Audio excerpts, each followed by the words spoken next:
Hello, everyone. This is Tracer Foster again with Tracerized, your home health care industry business expert from open to growth. And I wanted to give you guys a quick video before the weekend hits. It's related to travel time and mileage within the home care industry. This has been a hot topic since I've been in this line of work for the last 12 years or so in the personal care or private duty space. So I thought I'd give you guys a quick bit of information to be thinking on for the weekend.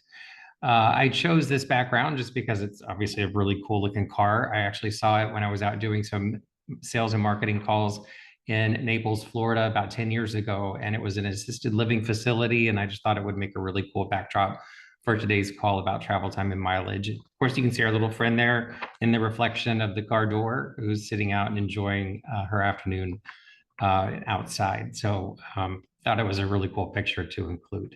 At any rate, I thought I'd jump right into this and give you guys some information. Please remember, always check the information with your local municipalities. Those jurisdictions, wherever you may be within the country, could be very different from one to the next. So seeking legal counsel is always the safe way to go. The information that I provide you with here on this channel is not legal advice.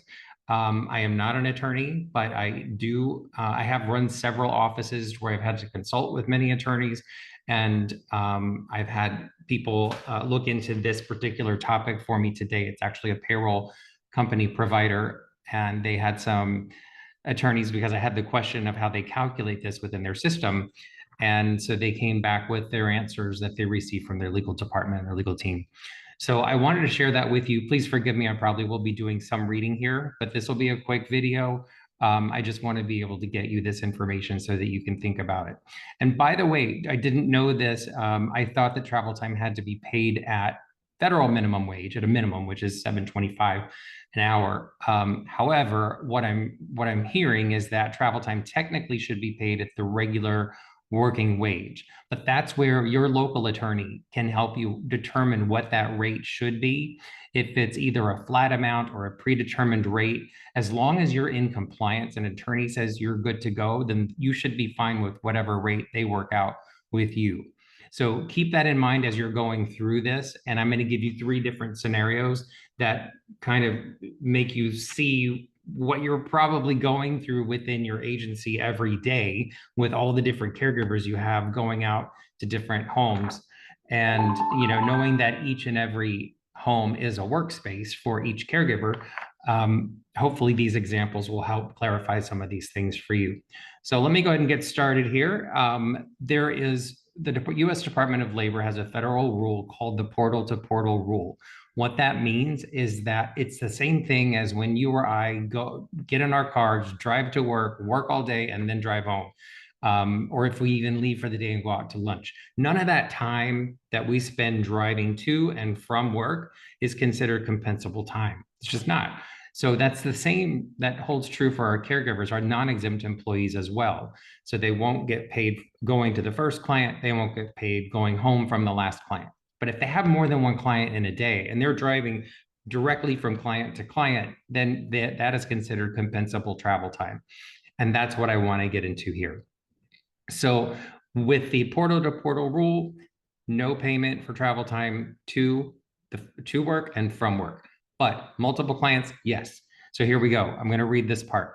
If the caregiver drives from their home to one client, works for 4 hours, drives to a second client, works for 3 hours, drives to a third client, works for 1 hour, and then drives home, all of the driving time, except for the first and last trips, would be considered compensable working time. So just keep that in mind. I'm going to leave it at that. If you need to rewind, please rewind. But it's better than me trying to say it over and over again, which can get confusing. So let me move to the next consumer.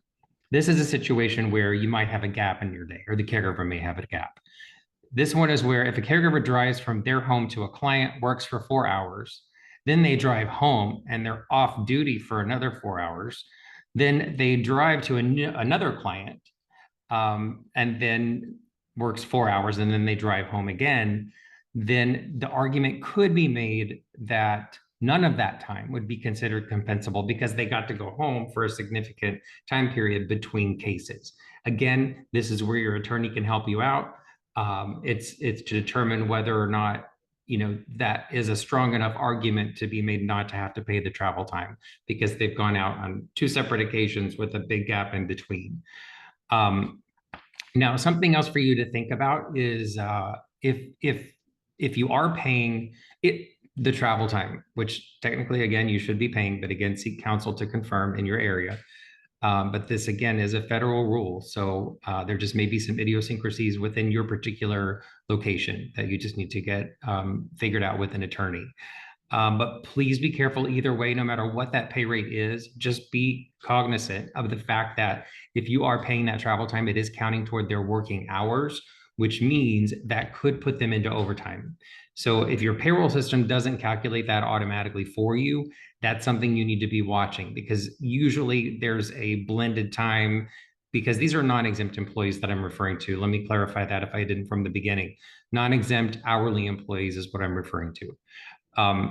And if you are getting them into overtime and your system isn't tracking that, then you've got to make sure that you do have a way of tracking it because that blended rate usually is time and a half once you get into overtime. So just keep that in mind and make sure that your system is tracking it appropriately. The last thing I will leave you with, those are all the scenarios I have. That's the travel time piece, the end. But I do want to mention mileage to you, and I am going to read this to you as a quote. Federal law does not require reimbursing employees for their mileage, but does provide that such reimbursements may be non-taxable if pursuant to an accountable reimbursement plan or using one of the other IRS mileage methods. That again is a question for your attorney.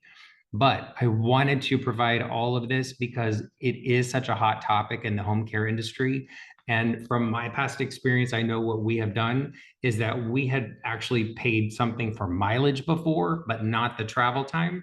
So I want to make sure that everyone's doing it right in their individual locations. So no matter where you're located, please, I can't stress this enough, please check with an attorney who knows your local laws, wage and hour laws, and make sure that you're paying for the overtime, make sure that you're paying the correct rates for travel time, and that you are tracking that overtime as well. All right, so I hope you found that helpful. If you'd like to visit my website, feel free. It's tracerized.com. And always you can send me a message. And I hope you guys have a great rest of your day and wonderful weekend ahead. All right, thanks a lot. Take care. Stay well.